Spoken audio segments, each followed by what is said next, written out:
Assalamualaikum warahmatullahi wabarakatuh. Kembali lagi di mata kuliah Manajemen Agribisnis. Pada pertemuan kali ini bersama saya Amelira Haris Nasution, kita akan membahas mengenai manajemen dan pengendalian keuangan agribisnis, namun dibagi atas beberapa part kecil, yaitu terkait dengan analisis laporan keuangan. Mari kita lanjut ke tujuan dari pembelajaran, di mana adik-adik bisa menjelaskan dan mengemukakan kembali mengenai laporan keuangan dan tentu saja dapat menghitung dan menganalisis laporan keuangan.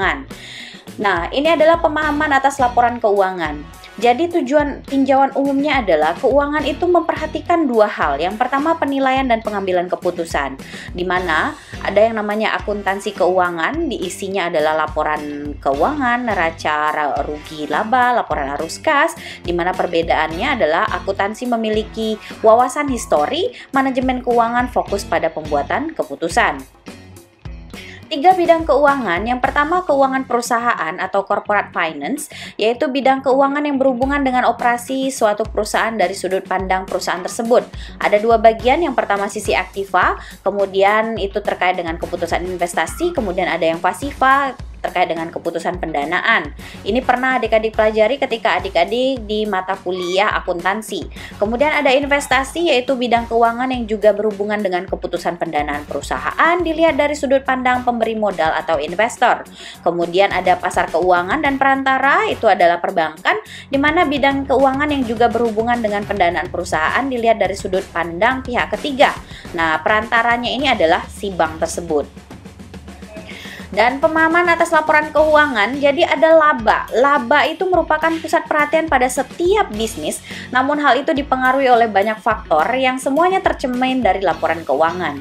Para manajer agribisnis berpedoman pada laporan keuangan dasar guna menginterpretasikan cara kerja bisnis dan memberi petunjuk tentang arah yang harus ditempuh. Nah, sekarang kita masuk pemahaman atas laporan keuangan. Jadi semua laporan keuangan didasarkan pada sistem pencatatan yang pastinya sistematik.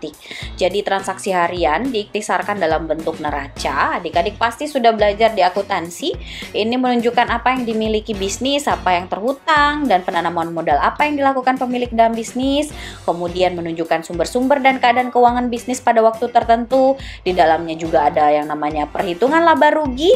Iktisar dari hasil-hasil operasi usaha untuk suatu periode tertentu dianggap sebagai gambaran hidup yang merinci kegiatan bisnis yang berlangsung dalam suatu periode tertentu.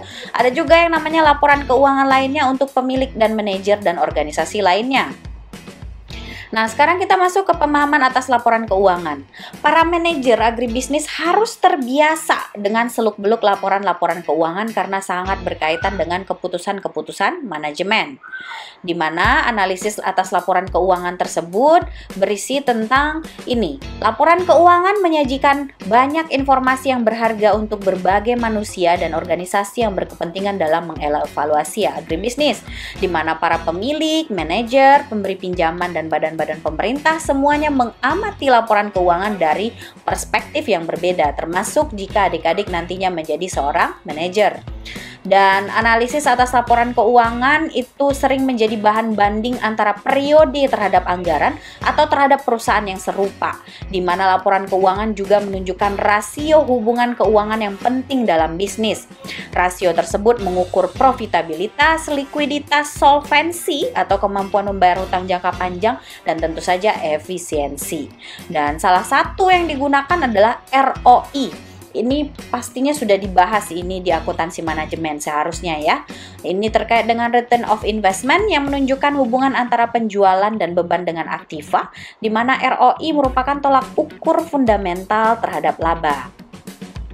Dan ini adalah referensi untuk topik kali ini. Dan terima kasih atas perhatian adik-adik. Assalamualaikum warahmatullahi wabarakatuh. Selamat pagi, siang, sore, atau malam, tergantung dengan adik-adik yang membuka video ini.